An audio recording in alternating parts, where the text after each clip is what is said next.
Hey, how's it going everyone? 60 from Another here, bringing you another quality tutorial.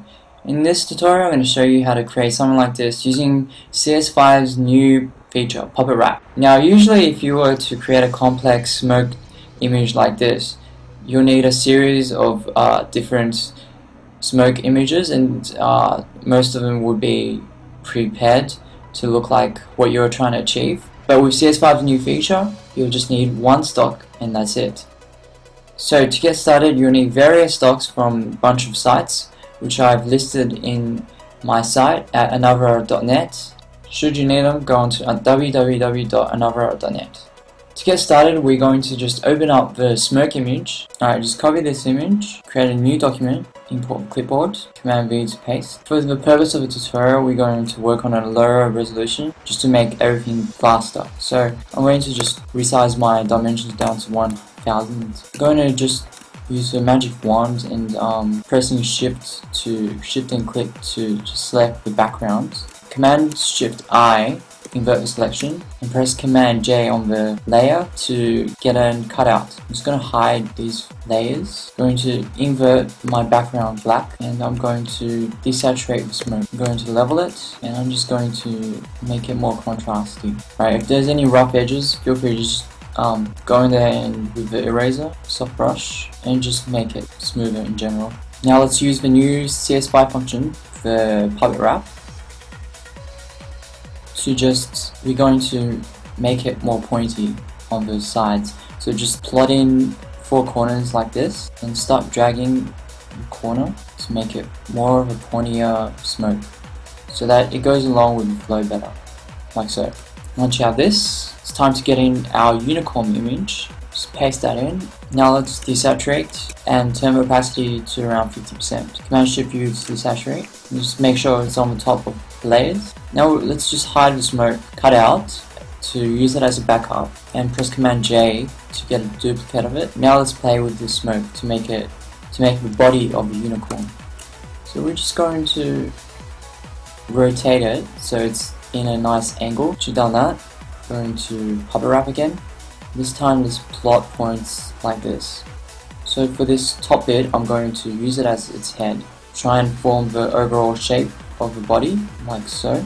If some parts are like too much, you just click near the edge and just drag it inward a bit. Make sure it doesn't get on his tail, because we're not going to do the tail just yet. Define his head properly. And I'm pretty satisfied with this. So I'm going to hit Command Enter, and we'll have our first bit. Now let's Command J on our backup, and I'm going to start creating some of his legs. Scale it down a bit, put it in a nice position ready to be wrapped, and then going to edit, Puppet Wrap. Give it points along his leg. And it looks fine, doesn't have to be exact, just use your gut feeling on this. And next leg, just drag that in. Now for the tail and the horns. For the horn, you can actually try just skewing it instead.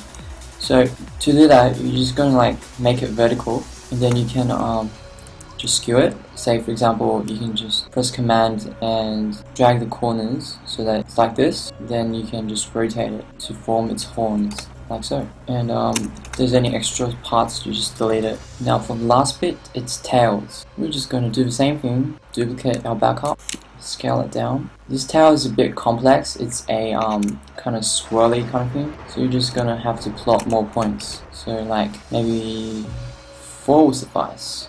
Yep, that'll do.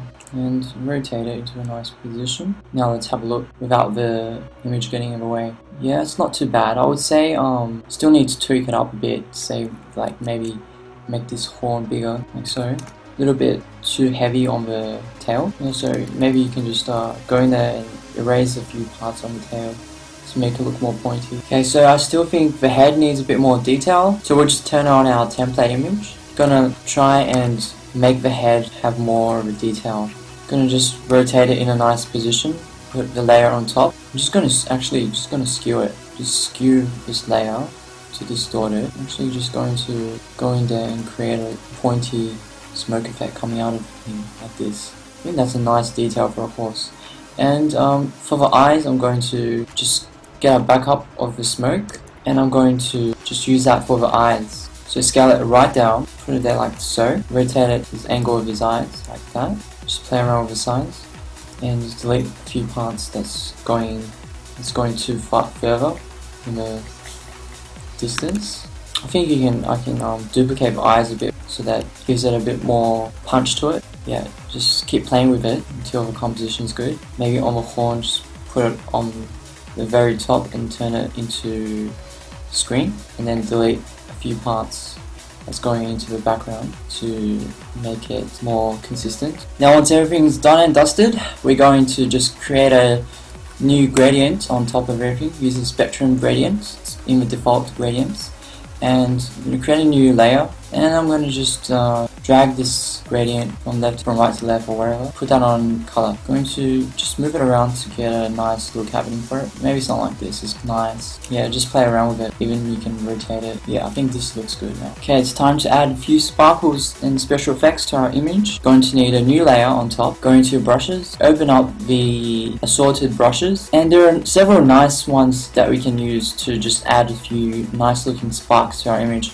The first one is one of these crosses. You're going to go into your brush window, going to shape dynamics, make the size jitter on 100, going to shape, tip shape, put the spacing right up, going to scatter, turn the scatter up as well. Now once that's done, leave the brush palette open because we need it later. On the new layer, I'm just going to brush some white wherever. Now I'm going to make sure not to go too overboard with this, just a few is fine. If some gets too pixelated, I'm going to just use the blur tool to blur it up so it looks like it's just blurry instead of being low quality. Now you might as well drag that under the spectrum layer. And the next one we can use is the double ring brush like this. This is a nice lighting effect as well that you can try, but you got to keep it to a minimum, so don't go overboard. And the next one is just using a round soft brush to just create some sparkles. I'm going to put the spacing right up, remember, I'm going to go crazy with the sparkles here. Now erase a few parts to just tone down any parts that maybe you're looking too overboard. For the sparks, I'm going to actually just make it flow along with our image,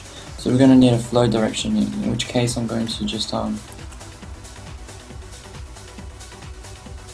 and that will be our flow direction like this. Once we have that, we can start painting small dots close to the flow. If the gradient needs to be bigger, scale it up. Now to finish off, I'm just going to paste in the nebula image, going to scale it to a nice position, and we're going to Command L to level it, and just drag the white output level to the left, and you get something like this. Let's get a new merged layer of everything. For the last finishing touches, I'm going to get a merged layer of everything, paste it in on top, and I'm going to go to filter, blur, lens blur. Use values of these, create a new layer mask on top of it, invert the layer mask, and start brushing white on areas that can be a bit blurry, such as the legs and some of the stars. You don't want all the stars to be very bright and sharp. Just put some on the smoke and it'll give it a nice kind of glowish kind of thing. And we're just going to duplicate this blurred out thing. We're going to delete the layer mask. We're going to turn this into lighten, and I'm going to turn the opacity way down. Now I'm going to crop the image so it's like wider, and I'm going to put 2 bars so it's like a cinematic effect. It's just highly optional, but I like this effect. So just use a rectangular marquee, drag and fill that in with black, duplicate it from the bottom, and you get a nice cinematic effect happening. To finish off, I'm going to sharpen everything, so I'm going to copy merge everything, going to filter, other, high pass, value free, and just turn that to soft light, and you're done. Have a look. Isn't that just awesome? So I hope you have enjoyed the tutorial, hope you've learned something, and see you all around. 60 from another signing out. Peace out, boy.